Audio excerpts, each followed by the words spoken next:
Baniriza abali ku Kakoswax 256 mwe bali kusubscribinga mwe bali kutulaba channel yeno jojo kulaba ng'eriko ebintu ebyenjawulo. Nze Kakos eddoboozi lyeryo naye nga amawulire gendese gannaku gasanyu naye nga gwe ky'oba omanya nti wano wewafu butuka buli ggulire ly'oyagala okumanya. Twagala okugumya nesse kugumya kwonna famire ya Speaker Jacob Oranya katubasabire mukuru abambaga yagize abalala atanagira abalala bagambe wakabayonjayo naye byonna tujja bimanya mpola mpola.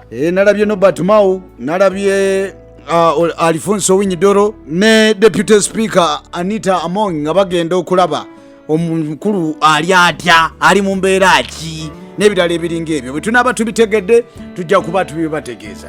Naye Bowa Donzera azikiddwa teeka lyogera litya ebyobugagga by'omusajja biri bitya yabiramira Donzera oba bw'oba wamuzaalamu abaana olina ebyobugagga by'ofoda byonna tujja kwongera okubitigonyola tubitegeere. naye gwe ky'oba omanya nti omwami aziikiddwa era babadde wali nga bayimba siibula omuddu wagende kati siibula omuddu wagende mirembe. Ebifaananyi ebyo byolaba Donzera ng'awerekera bambi omwami we Katonda amugumye amubeererewo mu buli mbeera yonna. Yamubika gye bwavaako naye enteekateeka z'okuzika zibale tezinnaggwa paka bwe baba basobodde okuba nti bamuziika olunaku olwaleero. James and I met in 2005. Yes, 2005 is a long time, but we have been in love. God blessed us with 3 amazing children.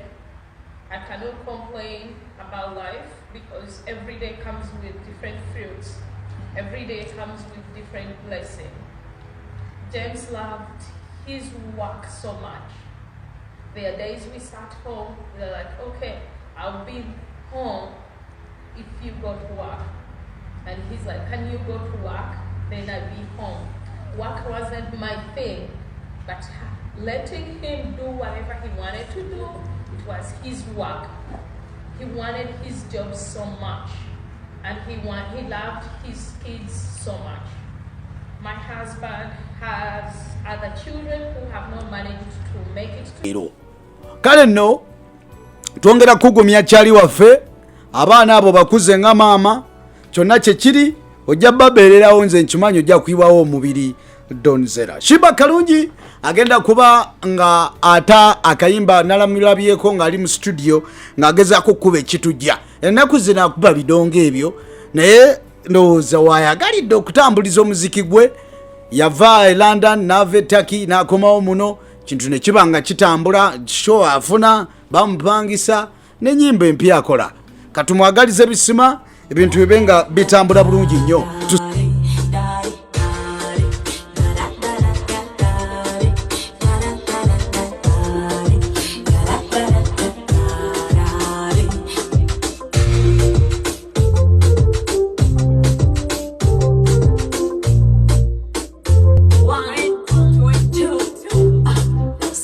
Sabira omwami Kagusunda ono yali manager wa company enkozi y'omwenge eya Nile Special era nga abasinga obungi bamukazaako Kagusunda semambo. N'olwekyo tumusabire bamuyimbanga nnyo ne mu nnyimba.